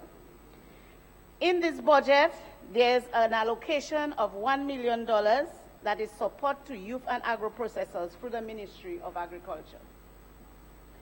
In this budget as well, there's provision, and you mentioned, and you support that, the $15 million at Aid Bank to support the hotel sector, and the $10 million to support farming. You have agribusiness, farm enterprise, commerce, across tourism and agriculture. This is enterprise too. Huh? Cooperative, cooperative enterprise development for non-financial cooperatives, $1 million. There's the small business development fund for the Kalinago community, $500,000. There's the increased threshold to $250,000 for VAT registrants, which will serve to release the energies of small enterprises to bring greater focus on the development and management of their own businesses. There's the National Abattoir, which is now being offered for private sector business operation.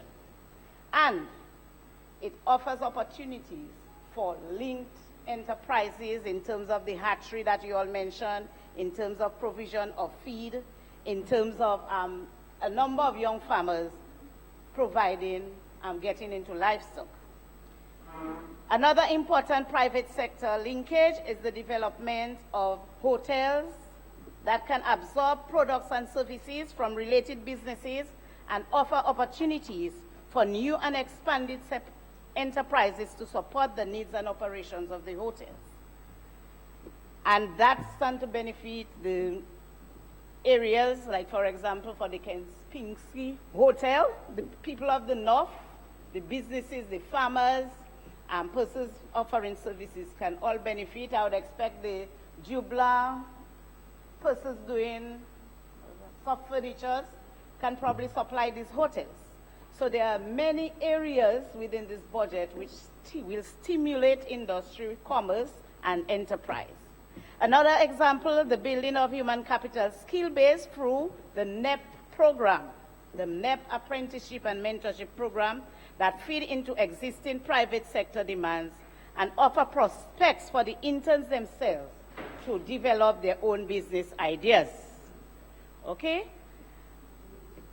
Also, through the Ministry of Trade, the apprenticeship program in the Ministry of Trade is utilized to build, to embrace these people who are now trained, to transition them from being trained people to entrepreneurs. And the producers, the group of women in Zubla is an exact example of that. They were trained under the apprenticeship program from trade, and we were able to assist them to transition through the incubation, through the rural-based enterprise centers to become small entrepreneurs. And Madam Speaker, the icing on the cake, the CBI, the Citizenship by Investment Program, our major revenue earner of over $200 million in the last financial year, an important vehicle to private and public sector investment to benefit the country. And it would appear to me that some are intent on not wanting Dominicans to benefit from these essential programs. Yoka Malpale CBI, as though it is a scary business and not a Dominican needed revenue stream.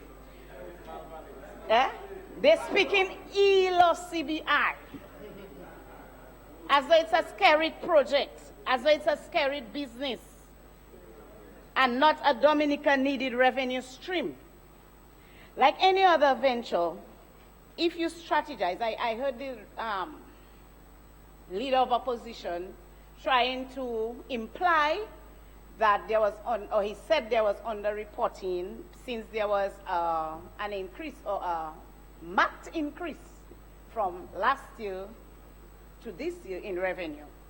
But like any other venture, if you strategize to maximize your returns, if you promote and market your product in a niche where demand is high and purchase power is also high, if you increase your market channels, you increase your agents, then obviously the expectation is that you will increase in returns. That's exactly what happened with our CBI program. Okay? But Madam Speaker, Mr. Speaker, sorry, I am indeed perplexed that on the one hand, it has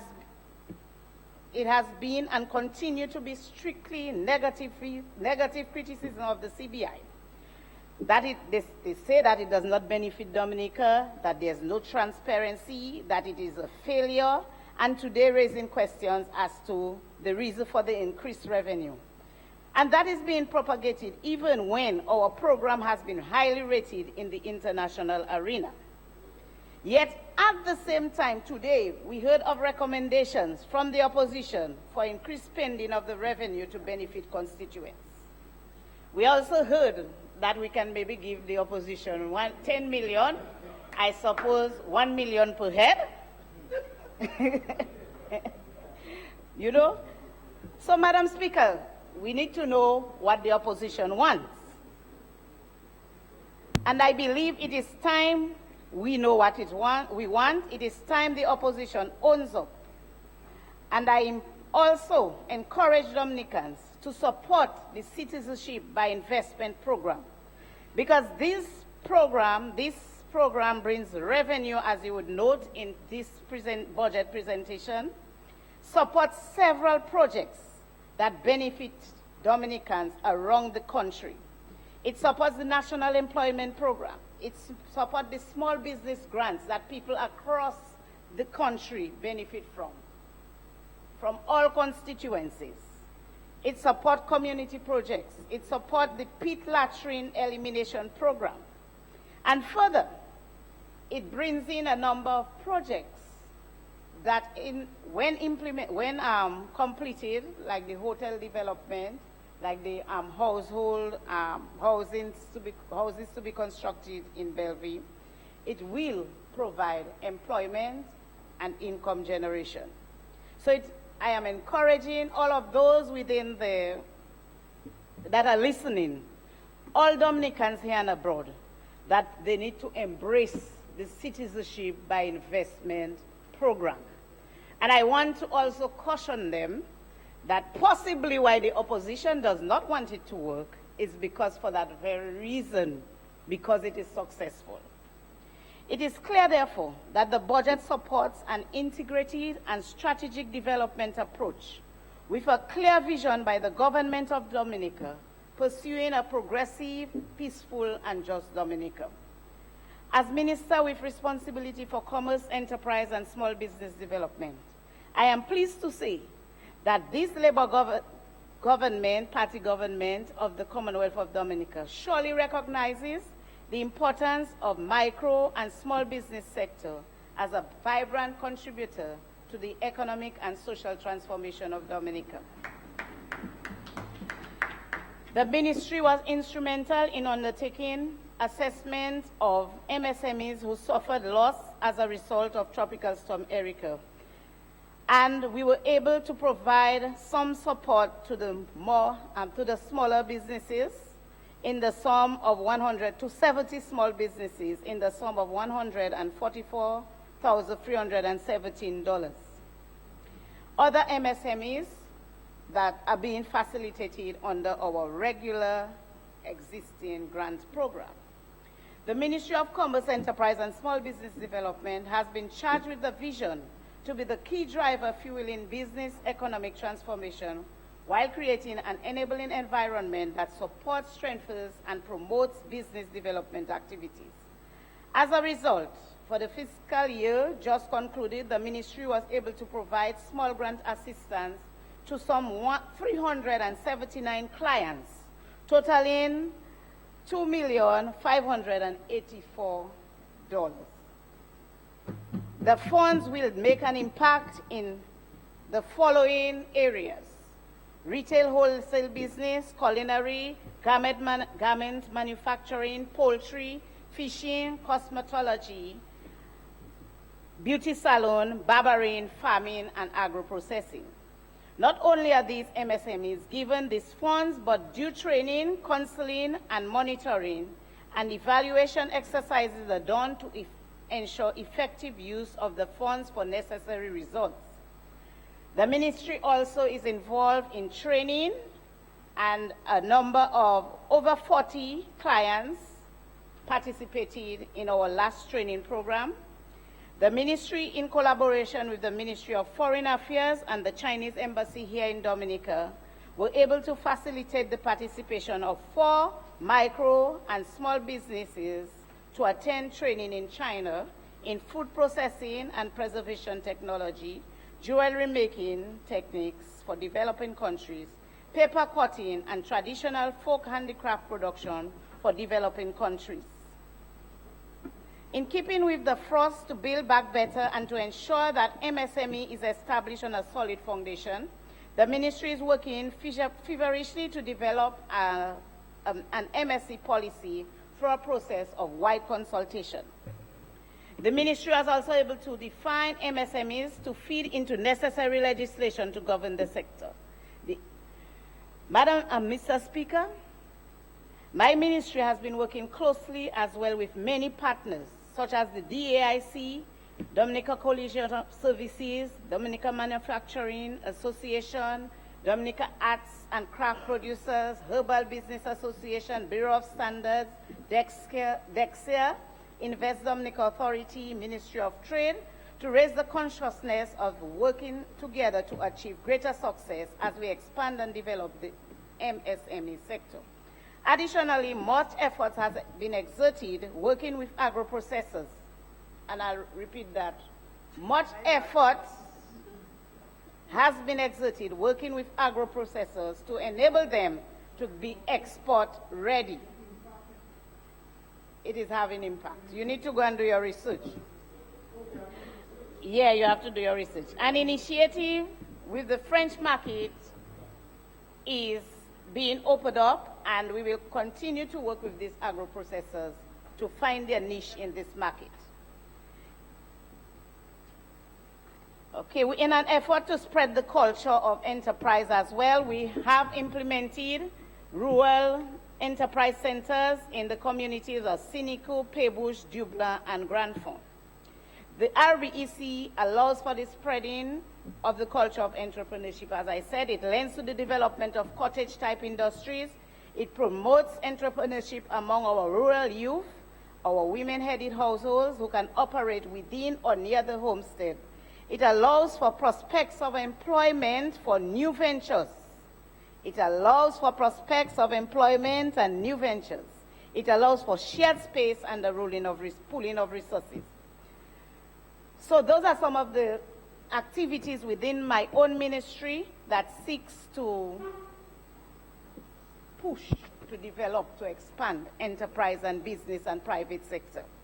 And we will continue this work in the new year. A number of activities are planned. We will continue our grant assistance to micro small businesses. We will continue our training programs, and we will be trying to develop a syllabus with the Dominica State College, the National Development Foundation, the Youth Business Trust, Adult Education Division, and other key players. The ministry will also be collaborating with the Dominica State College and others as other partners to facilitate e-commerce adoption by training 100 small businesses in targeting local and overseas customers via the internet. The ministry will also train a group of 100 young entrepreneurs and employees in website development to provide support services to small businesses. The Ministry of Commerce, Enterprise and Small Business will continue its work with its partners to keep high on its agenda the promotion of standards, quality, and safety of products and services. And as I said earlier, we'll be collaborating with the Ministry of Science, Telecommunication and Information Technology and the Bureau of Standards, the Dominica State College, to provide assistance for 12 enterprises by phase retooling and modernizing equipment in digital business innovation, utilizing our natural resources for increased value, added output, and production through ICT. And there are other programs that the ministry will undertake through the collaborative effort as well. We will be promoting, a provision is made as well for, in the budget, and you mentioned the music industry, the cultural industries. So again, there's hope for the musicians, just like there's hope for the farmers, and there's hope for those in tourism, and there's hope for the small agro-processors. So there's hope for all of the interest groups in this budget. So it is a budget for the people, to empower the people, and to increase private sector development. So within there's a 1 million provided for music and the cultural industries in general. Now I refer to my constituents, the Pebush constituency, made up of Kalibishi, Benz, Anzimbe, Asolda, and Pebush. These are a group of people, my constituents. We work very closely together, and I'd like to take the opportunity to thank them for their continued support and collaboration. Post-Erica, with the help of the constituents and their support, we were vigilant in clearing landslides and feeder roads to restore livelihoods. A number of small community projects through provisions made by the Prime Minister, despite all of what we had to do at the national level to address the myriad of issues, the myriad of challenges. These communities, the various constituencies are not forgotten. The Prime Minister always has these constituencies close to his heart. So provisions were made, and a number of small projects were undertaken in all of the communities to construct roads, to improve roads, sporting facilities, and so on. And my communities benefited from that. Each of the communities in my constituency benefited from a number of small projects. And over 42 households also benefited from washrooms during the course of the last year.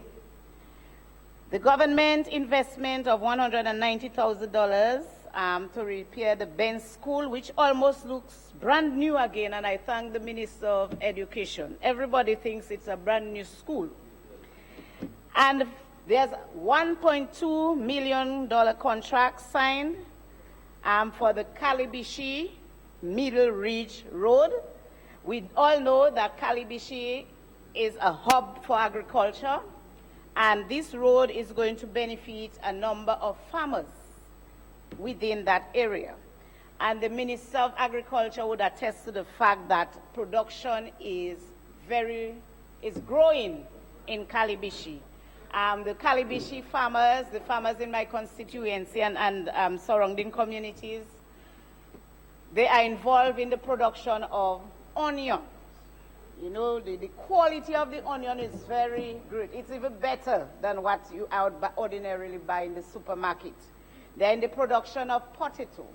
They have expanded, they have restored banana production, plantain production. And some of these farmers are even going to other communities, put it on their vehicle, and sell in Maho, sell around.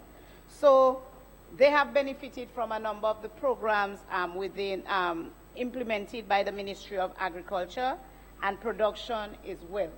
So the government has been doing a lot to restore rural community livelihoods, to restore banana production and horticulture, investment in horticulture.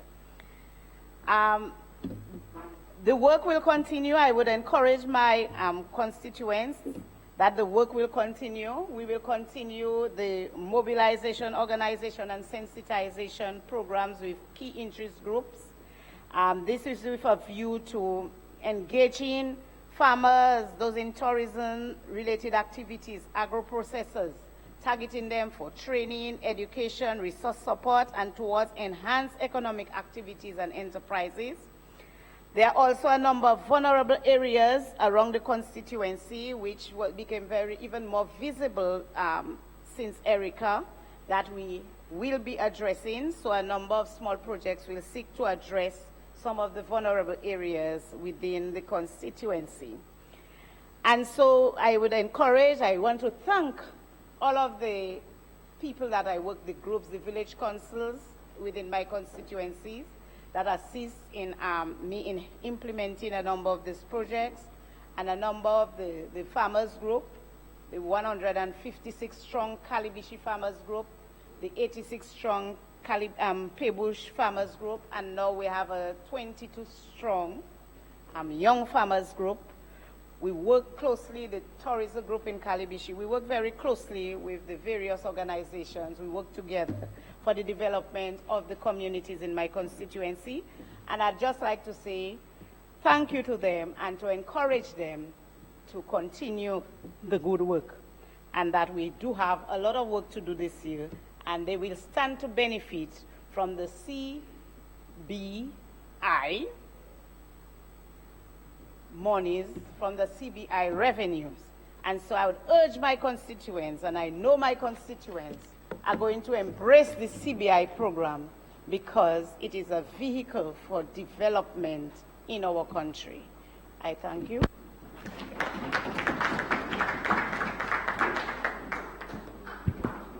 Mr. Speaker, I move that the House be adjourned until tomorrow at 10 a.m. Seconded, Madam Mr. Speaker.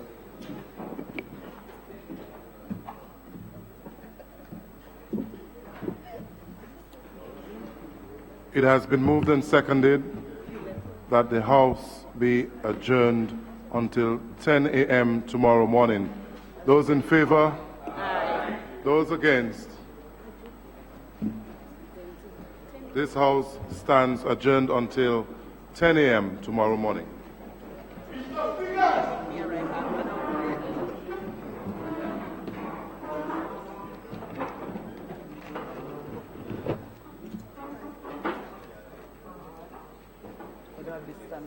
Like Ian them. I don't have the stamina like Ian and them. Ian has